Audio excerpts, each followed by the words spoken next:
A desperate rescue effort, a burning ferry off the coast of Greece. Right now, hundreds of passengers are trapped. But we begin with the urgent search for this missing AirAsia jet, Flight 8501, vanishing en route to Singapore in Southeast Asia. The terrible weather there when the plane went missing, a possible factor, fierce thunderstorms, towering clouds, ferocious winds, and now the agonizing wait for the desperate family members. 162 people on board, including 16 children and an infant. All of this just 9 months after Malaysian Airlines Flight 370 disappeared. So many asking tonight, how can this happen again? We have team coverage tonight, and we begin with ABC's David Curley. David? Good evening. It is the early morning hours in Indonesia, Tom. The launch of the first full day of searching for this jetliner, which just vanished from radar screens. This tonight, another missing jetliner in Southeast Asia, AirAsia Flight 8501. Within hours, Indonesia says it will have a dozen ships, 3 helicopters and 5 aircraft looking for any sign of the jetliner, possible wreckage floating on the Java Sea, even though relatives who gathered at airports still held out for better news. We still have hope. We cannot lose hope. It was just after 5:30 in the morning that the nearly full Airbus A320 jetliner took off from Indonesia's Surabaya airport, heading northwest to Singapore. But over the Java Sea, the jetliner encounters heavy weather, turbulence. At 6:12, the pilot radios he wants to turn to go around the weather and climb significantly from 32,000 feet to 38,000 feet.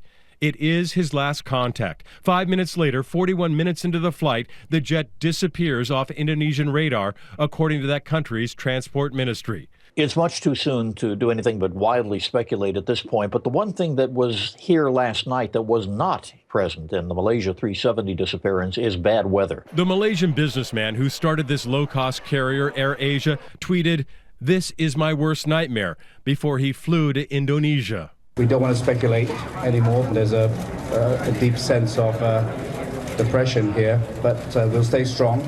The airline and the airplane have a good safety record. The pilot experienced. Among the 162 on board, 16 children, passengers mostly from Indonesia. Relatives could not contain their fears, waiting for any word. Louise Siddhartha was waiting in Singapore for her fiancé, who was traveling with his family.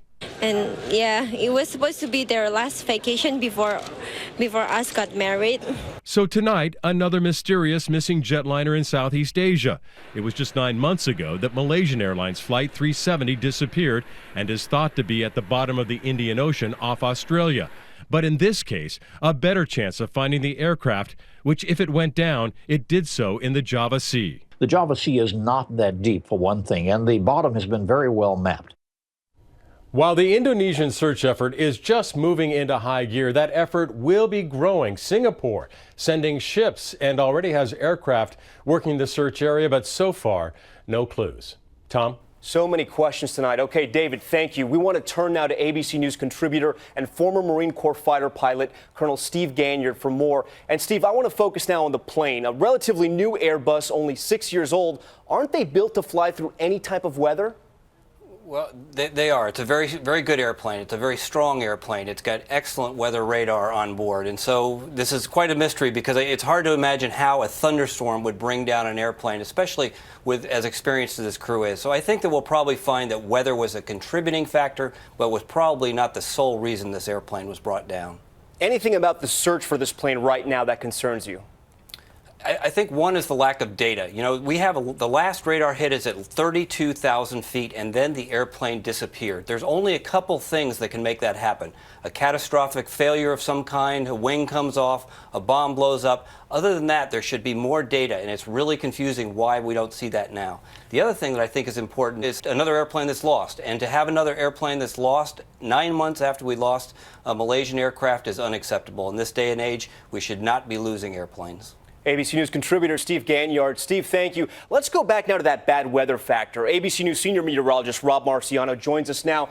Now, Rob, we know the pilots asked to climb to 38,000 feet. At that point, what type of weather were they experiencing? Tom, there's little doubt they incurred some turbulent weather. This is the rainy season across Indonesia, and it's really active right now. Take a look at the satellite picture in the minutes around when that plane went missing. Several clusters of powerful thunderstorms. Inside these clouds, you've got big-time vertical winds, you've got lightning, even some icing conditions. I want to show you a cross section of the atmosphere. That plane cruising at 32,000 feet. As you mentioned, they asked to ascend to 38,000 feet. But the problem is some of these thunderstorms were going to 50,000 feet. And in this part of the world, they can go to as high as 70,000 feet. So it's difficult to go around them. As for the search, these thunderstorms tend to die down a little bit at night, so we're getting towards morning. Sun about to come up. The next few hours are critical in the search. All right, well, that's some promising news about the weather getting better now. Back here at home, what are we looking like the week ahead? We've got some snow problems. I want to take you to Oklahoma, where they had some problems on the roadways here. Just a few inches of snow. They've had 6 inches so far this year. That's more than Chicago and Boston. And we've got winter storm watches and additional snows that are expected across the Intermountain West. But the bigger story this week is going to be the intense cold that's going to be dropping down across the South. We're going to see teens and 20s, even some single digits, and temperatures will be below zero